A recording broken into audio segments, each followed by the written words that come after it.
Washington, D.C., October 20th, 2025. Demolition crews have begun tearing down part of the east wing of the White House to make way for Donald Trump's highly publicized new ballroom project, estimated at $250 million. The 90,000 square foot addition is planned to be among the largest changes to the White House in more than a century. What the project entails.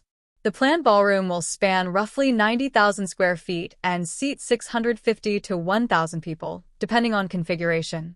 President Trump says the existing East Room, the White House's current largest event space, is too small, prompting his push for the expansion.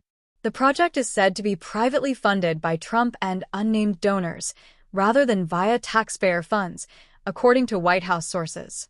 Exterior demolition on the East Wing began on October 20th, 2025, with equipment observed removing the facade and windows. Controversies and questions. While Trump insisted previously that the new structure will not interfere with the current building of the White House, the visible demolition appears to contradict that claim. Critics point to procedural issues. The National Capital Planning Commission and CPC, which reviews major federal building renovations in Washington, D.C., has not yet approved the plans, or at least has not publicly confirmed doing so, raising concerns about oversight. The project comes amid other large-scale White House alterations under Trump's tenure, including changes to the Rose Garden and gold leaf decorations inside the residence. Some observers argue the ballroom is part of a broader brand-building effort rather than purely functional upgrades.